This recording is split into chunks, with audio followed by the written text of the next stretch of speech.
I used to work the night shift at a small convenience store in a quiet, sleepy town. It wasn't the most exciting job, but the pay was decent, and the nights were usually calm, too calm actually. The store was on the edge of town, bordered by a thick forest that always gave me the creeps, especially during those long, lonely hours between midnight and dawn. One night, around 2 a.m., I was restocking shelves when the bell above the door chimed. I looked up, surprised since it had been hours since anyone had come in. The store was dead silent, and I had almost forgotten what it felt like to have another person around. A man walked in, his movements slow and deliberate. He wore a dark hoodie with the hood pulled low over his face, hiding his features. Something about him felt off, and I felt a chill run down my spine. He didn't say a word, just started wandering around the aisles, seemingly aimless. I tried to keep an eye on him without being too obvious, but he moved in such a strange way, almost like he was gliding rather than walking. Every so often he'd pause and stand still, like he was listening to something I couldn't hear. The whole time, he never looked directly at me, which only made me more uneasy. Minutes ticked by, feeling like hours. Finally, he approached the counter with a single item, a pack of gum. His hand was pale and bony, and as he placed the gum on the counter, I noticed his nails were long and dirty. Trying to stay professional, I rang up the gum and gave him the total. He didn't respond, just stood there, staring down at the counter. I was about to repeat the total when he finally spoke, his voice barely above a whisper. "You should be careful.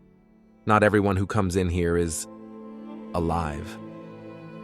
His words sent a chill down my spine.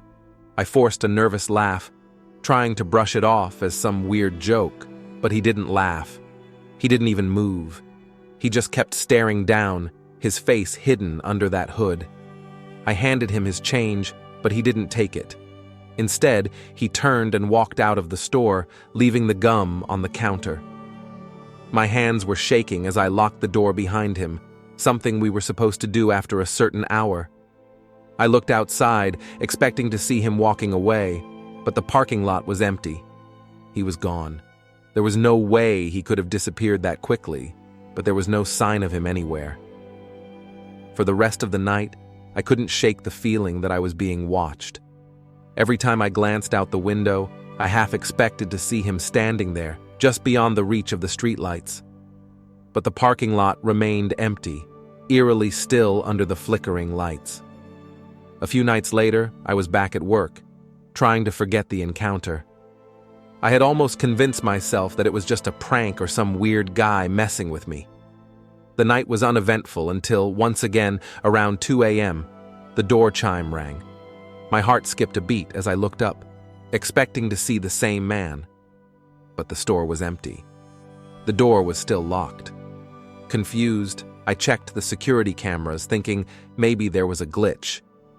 As I rewound the footage, what I saw made my blood run cold. The man in the hoodie was there, standing in the middle of the store, staring directly into the camera. His face was still hidden, but it was like he was looking straight at me through the screen. Then, just as quickly, he vanished. The camera footage went blank for a second, and when it resumed, the store was empty again. Terrified, I called my manager and told him everything. He brushed it off, saying it was probably a prank or a trick of the light, but I knew what I saw. I knew that whatever that thing was, it wasn't just a regular customer. I quit the job the next day, and I've never worked a night shift again. But sometimes, late at night, I still think about that man and his chilling words. I can't help but wonder if he was warning me or threatening me. And every time I pass by an empty store or a dark parking lot, I can't shake the feeling that he's still out there, silently watching, waiting for the next person to let their guard down. What scares me the most isn't that he might still be out there. What scares me is the thought that maybe, just maybe, he wasn't alone.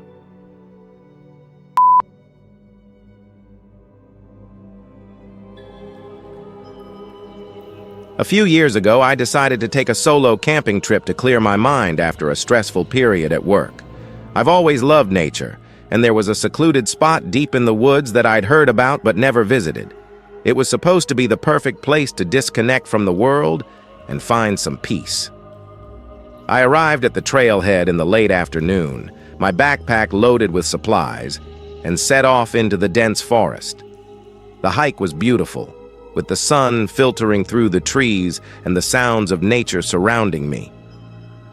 It felt good to be away from everything, just me and the wilderness, away from the noise of daily life.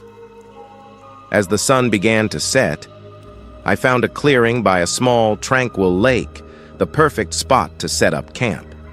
I pitched my tent, built a fire, and settled in for the night. The woods were quiet, almost too quiet, but I didn't mind. It was what I had come for, solitude, the kind that sinks into your bones and makes you forget the chaos of the world. After cooking dinner and watching the stars come out, I decided to turn in early. I was tired from the hike and looking forward to a good night's sleep under the stars. But as I lay in my tent, I heard a faint sound. At first, I thought it was the wind, but it was too rhythmic, too deliberate.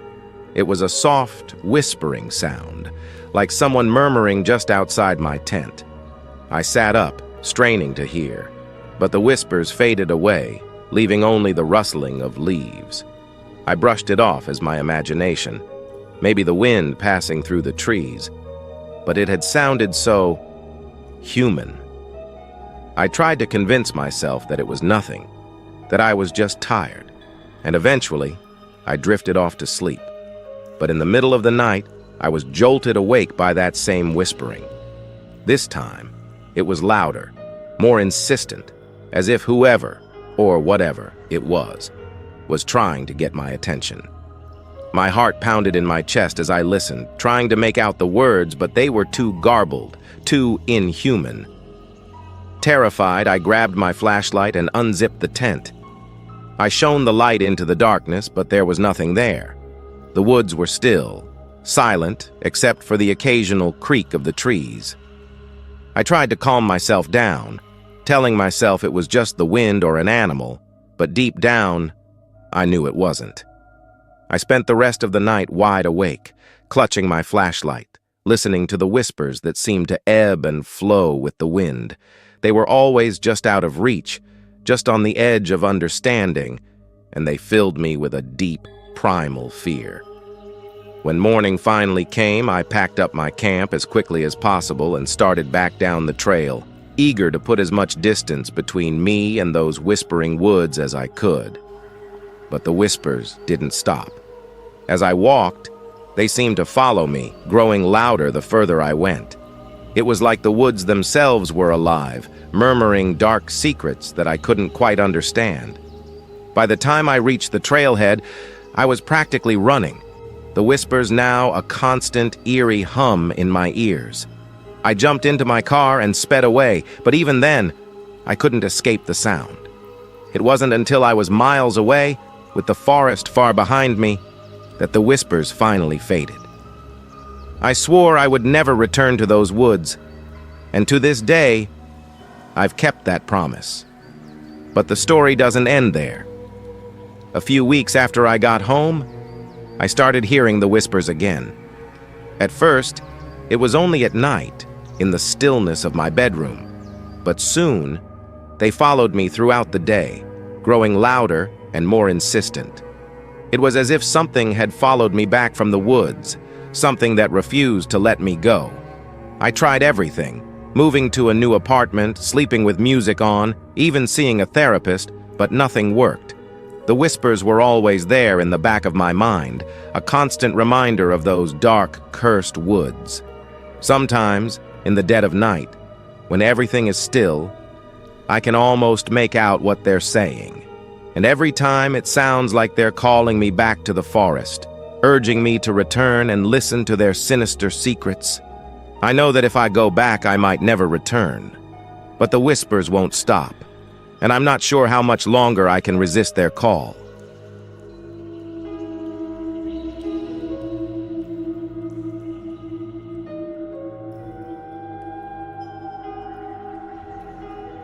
I was traveling for work, hopping from city to city, staying in one hotel after another. It was exhausting, but I had gotten used to it. Most hotels were bland, forgettable places where I barely spent any time except to sleep. But there was one hotel, in a small town I was passing through, that I will never forget. It was an old, historic building, the kind of place that had seen better days. The lobby was grand but faded, with peeling wallpaper and creaky floors. I checked in late, tired and ready to crash, and the clerk handed me the key to my room on the top floor. "Room 13, he said with a smile that didn't quite reach his eyes. "Enjoy your stay."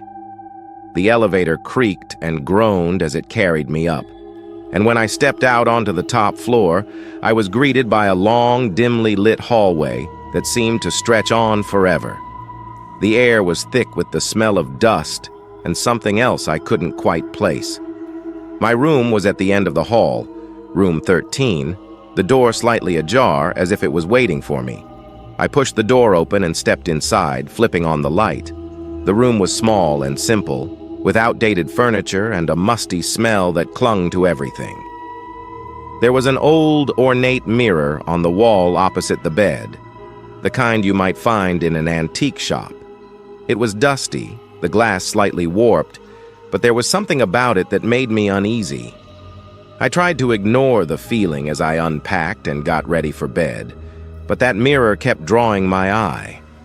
It felt like it was watching me, reflecting not just the room, but something else, something unseen. I told myself I was being ridiculous, just tired from all the travel, and crawled into bed, eager for sleep. But sleep didn't come. The room was too quiet, the silence oppressive, and I kept feeling like someone, or something, was in there with me. I tried to brush it off, but every time I closed my eyes, I could feel a presence, like someone was standing over me, watching, waiting. Eventually, exhaustion took over, and I drifted into a restless sleep. But I was soon awakened by a soft sound, a faint, rhythmic tapping. I opened my eyes and realized it was coming from the mirror. It sounded like fingernails gently tapping on the glass. My heart raced as I stared at the mirror, but in the dim light, I could only see my own reflection. Or at least, I thought it was my reflection. But then something moved. It was subtle, just a slight shift, but I knew I hadn't moved. My reflection's face seemed to blur for a moment, like it was distorted by something on the other side. I blinked, and the reflection was normal again, but the tapping continued, growing louder, more insistent. Panic set in, and I jumped out of bed, turning on every light in the room. I approached the mirror cautiously, my breath coming in short gasps. The tapping stopped as I got closer, and I hesitated before reaching out to touch the glass. It was cold, much colder than it should have been. As I stood there, staring into the mirror, I noticed something that made my blood run cold. In the reflection, behind me, there was a shadow, a tall, dark figure standing in the corner of the room. My heart pounded in my chest as I whipped around, but there was nothing there. I looked back at the mirror, and the shadow was gone. Shaking, I decided I couldn't stay in that room any longer. I grabbed my things, ready to leave, but as I turned to the door, the mirror shattered. The sound was deafening, like a gunshot, and I stumbled back in shock. I looked at the shattered pieces on the floor, each fragment reflecting 1,000 distorted images of the room, and of me. But then I noticed something horrifying. In every single shard of glass, there was the same dark figure, now much clearer, standing just behind me, its eyes gleaming with a malevolent light. I could feel its cold breath on my neck, but I was too terrified to turn around. With a scream, I bolted from the room, not stopping until I was back in the lobby. The night clerk looked up, surprised to see me so frantic. I told him what happened, expecting him to think I was crazy, but instead, he just sighed and shook his head. "You're not the first," he said quietly. "Room 13 has always been troubled. We try not to rent it out, but sometimes we have no choice." I demanded another room, and he quickly obliged. I spent the rest of the night wide awake in a different room, the door securely locked. In the morning, I checked out as soon as the sun rose, eager to leave that cursed place behind. But the story doesn't end there. A few weeks later, I started having nightmares about that room, about the mirror and the figure that watched me from the shadows. In every dream, I'm back in that room, and the figure is always there, waiting for me. I've even started seeing it in my waking hours, in mirrors and reflective surfaces. It's always just out of sight, but I know it's there, watching, waiting. I've moved cities, changed jobs, done everything I can to escape it, but it's always with me now, a constant shadow in my life. I don't know what it wants, but I know that one day it will find me again. And when it does, I fear there will be no escape.